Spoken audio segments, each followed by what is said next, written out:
नमस्कार। इस भूमि को हम प्रणाम करते हैं। बापू इंटर कॉलेज पीपीगंज गोरखपुर का ये कैंपस है। यहाँ पर हम 6 से इंटर तक पढ़े हैं। बहुत दिनों बाद इस भूमि पे हम आए हैं। आज उन बच्चों से जो हाई स्कूल का परीक्षा देने जा रहे हैं और इंटरमीडिएट की परीक्षा देने जा रहे हैं, उन बच्चों से, उनके माता पिता से और उनके पढ़ाने वाले गुरुओं से एक बात कहना, अपने हृदय की बात कहना चाहता हूँ। कोई भी बच्चा जब पढ़ता है तो LKG UKG यानी से 10 तक यानी कि 12 साल पढ़ने के बाद वह हाई स्कूल की परीक्षा देता है और 14 साल पढ़ने के बाद वह इंटरमीडिएट की परीक्षा देता है। यह परीक्षा सिर्फ हमारी नौकरी के लिए नहीं होता है, बल्कि एक सामाजिक व्यक्ति देता है। यह शिक्षा जो मिलती है उसी के आधार पे हमारा जीवन तय होता है। किस स्वभाव के हम हैं, हमारे माता पिता ने 12 वर्षों तक, 14 वर्षों तक क्या हमको सिखाया है, हमारे गुरुओं ने क्या सिखाया है, ये हमारे जीवन पे निर्भर करता है। सरकारी नौकरी में मुश्किल से 2 से 3% होंगे जितनी जनसंख्या है।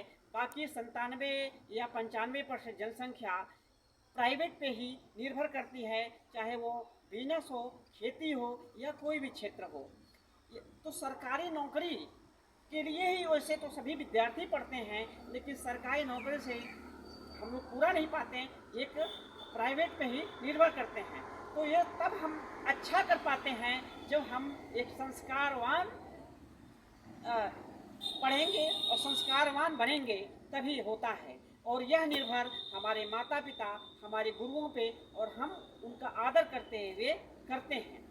कोई भी एक घटना मैं बताता हूँ। किसी कैंपस में, जो किसी स्कूल में, जो मेरे समय के प्रिंसिपल हुआ करते थे, श्री जुगल किशोर श्रीवास्तव जी, जो उनको मेजर JBS श्रीवास्तव शॉर्टकट में कहा जाता था, और उस समय के उप प्रधानाचार्य थे श्री चंद्रमण द्विवेदी जी, और एक शिक्षक और मैं उनका नाम होता हूँ। सभी शिक्षक मेरे गुरु आदर्श हैं, लेकिन 3 शिक्षकों का वर्णन करता हूँ। जुगल किशोर जी मेजर जो प्रधानाचार्य थे, उन्होंने एक नियम बनाया था कि कोई भी बच्चा जब स्कूल में आता है तो सिर्फ शिक्षा ग्रहण करने के लिए आता है, पढ़ने के लिए आता है, न कि मौज मस्ती करने के लिए आता है। तो अक्सर बच्चे निकल जाया करते थे और अपने दोस्तों के साथ मौज मस्ती करते थे, और जिस शिक्षक का पीरियड नहीं होता था वो लाइब्रेरी में या उसमें अपने हाल में बैठ जाता था। लेकिन उनका एक नियम था कि अगर आप आए हैं पढ़ाने के लिए और बच्चा आया है पढ़ने के लिए, तो आप उस क्लास में, जो शिक्षक नहीं आया है उसकी क्लास में जा करके पढ़ाइए। एक बार उन्होंने 70 रुपये का फाइन लगाया था कि आप फील्ड में ना बैठ करके अपने क्लास में बैठिए और शिक्षक जो बैठे हुए हैं उनको बुला करके पढ़िए। ये बहुत ही उनका सख्त नियम था, जिनको मैं प्रणाम करता हूँ। और एक हमारे क्लास टीचर थे श्री चुनमुन सिंह जी, जो ईमानदारी, 1 रुपया भी अगर आपका फीस का बचा रहता था और फुटकर नहीं रहता था, अगले दिन वो फुटकर करा करके ला करके देते थे। श्री चंद्रमण द्विवेदी जी, जो उनका नियम था कि पूरे क्लास में राउंड लगाते थे और कहाँ बच्चा इधर उधर भटक रहा है उनको एक संगठित व्यवस्थित करते थे। ये गुरु हमारे जीवन के बहुत बड़े आदर्श हैं।